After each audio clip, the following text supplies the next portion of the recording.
Bonjour et bienvenue à bord de ce vol Mailjet. Aujourd'hui, nous allons vous montrer comment créer un formulaire d'abonnement avec Mailjet. Le widget d'abonnement vous permet de collecter les coordonnées des visiteurs de votre site web pour adresser des contacts déjà engagés. Le tableau de bord vous permet de créer un nouveau formulaire ou de gérer vos widgets existants. Commençons par en créer un nouveau. Sélectionnez d'abord le type de formulaire d'abonnement souhaité. Un widget intégré est un formulaire statique que vous pouvez ensuite intégrer à vos pages web. Un widget pop-in est un formulaire apparaissant dans une fenêtre pop-in lorsque l'utilisateur clique sur un lien, un bouton, une image ou passe un certain laps de temps sur une page. Dans notre exemple, nous utiliserons l'option « Widget intégré ». Saisissez ensuite le nom du formulaire d'abonnement, la liste de contacts à enrichir et la langue du formulaire. Vous pouvez également choisir d'utiliser une page de confirmation Mailjet ou une autre page externe. Cette page s'affiche lorsque l'utilisateur clique sur le lien d'activation dans l'email de confirmation d'abonnement.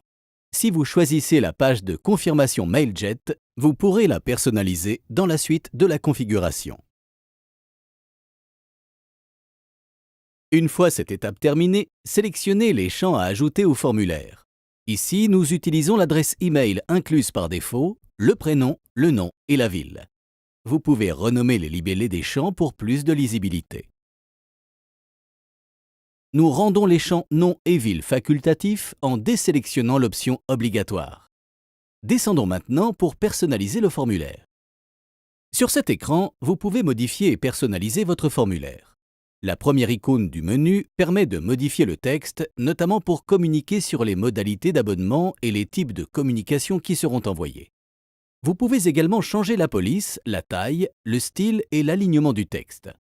La deuxième icône permet de modifier la couleur du texte et de l'arrière-plan du formulaire. Pour ajouter des couleurs personnalisées à la palette, saisissez un code couleur, puis glissez-déposez la couleur sur l'élément choisi. Le contour de l'élément sélectionné change pour indiquer la sélection. La troisième icône permet de modifier la mise en forme du formulaire. Vous pouvez choisir entre le format par défaut de 2 colonnes ou une colonne.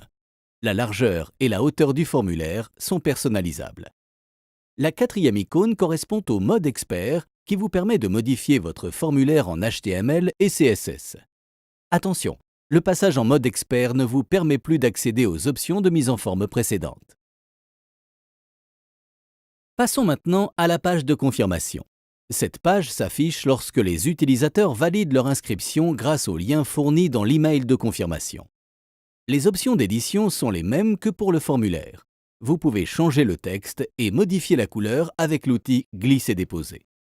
Vous pouvez également personnaliser l'image en ajoutant par exemple votre logo.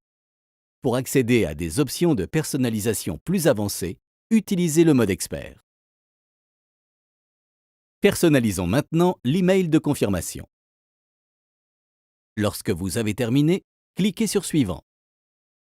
Cet écran récapitule la configuration de votre widget et vous permet de paramétrer l'adresse d'envoi, le nom d'expéditeur et l'objet de l'email de confirmation.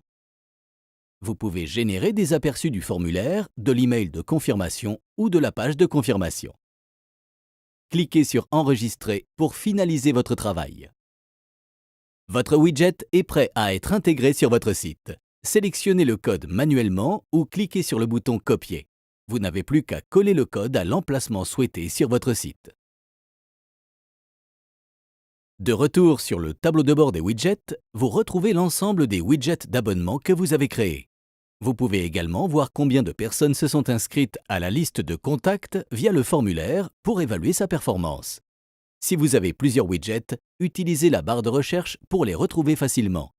Le bouton Gérer permet de supprimer le widget, d'accéder à son code d'intégration, de le dupliquer ou de le modifier.